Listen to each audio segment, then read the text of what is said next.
Now picture this. You're in a deep conversation with a friend. Suddenly somebody comes, interrupts, and even worse, hijack your conversation. In any walk of life, this will be considered super rude. Apparently, no in salsa. So yeah guys, today we're talking about etiquette in our beloved salsa scene. Is it still here? Did it disappear? Why? Are there solutions?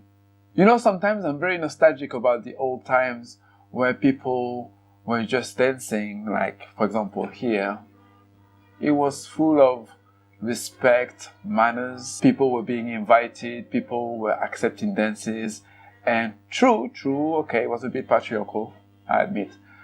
But at least people had manners and respect towards each other. So what's happening in the scene at the moment? For example, when people talk, conversations are often interrupted, or people engage with you when you're clearly in the middle of something. You know, you could be a DJ and they could be talking to you. And my personal favorite, when people cut in, when they know and they see you're about to dance with somebody else.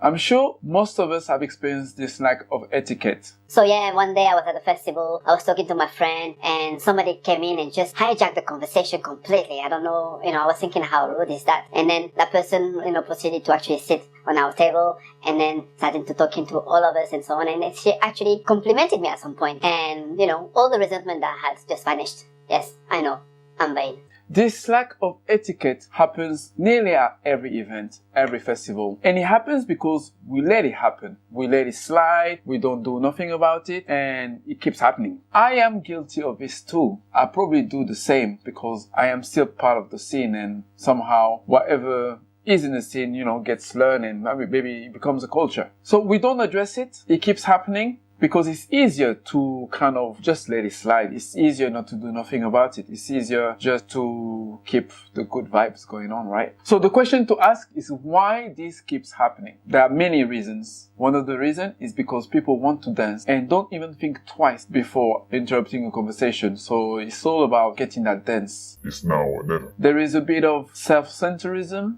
Okay. Another word I invented, probably thinking that my needs are a priority, my needs are more important than other people's needs. Yeah, basically, it's like we don't want to share. And there's also the fact that the current dance formats, at festival or parties, encourage people to dance a lot. Actually, they are almost sending the message that you should be dancing all the time. And what people do, they try to dance all the time. You can think about the fact that many festivals now have got different rooms, and if you're dancing salsa, but if you fancy bachata, you can go to bachata, or you can go to the romantica room, and so on. So you can virtually dance any single time. So in some ways, people take this on board consciously or unconsciously, and gone is the social part. Yes, because we seem to have forgotten something. Salsa is a social dance. And in social dance, there is social. In parties or at festival, we're here to dance, we're here to learn, but there's also a social aspect about dancing, which is we're here also to connect and get to know other people and share views and so on and so forth. And some people will argue, well, if you don't want to get invited, don't stand near the dance floor.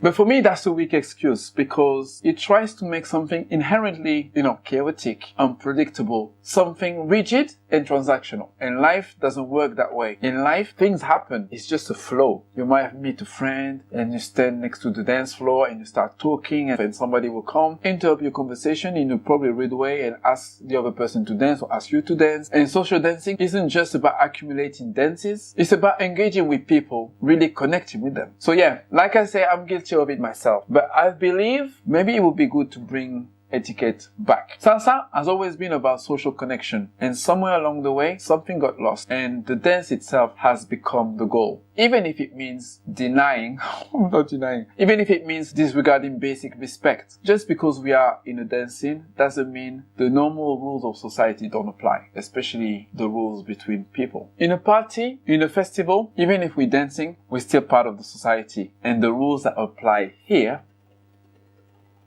apply also here. Dancing gives us freedom and closeness, but it shouldn't confuse the line or respect and manners we should have in a society. So if next time you get interrupted in a conversation and it's not the right time, let it be known. You can always politely say, "Can I find you after?" Or, "Sorry, can you just give me a minute?" So if next time you want to ask somebody to dance, make sure it's the right time for them too. How would you know? Just ask. Anyway, whatever you do, whether it is asking, accepting, challenging, or declining, do it with grace and kindness, because nobody wants to make other people feel bad. So yeah, let's keep the dance scene warm, joyful, and respectful. It's nice to be nice.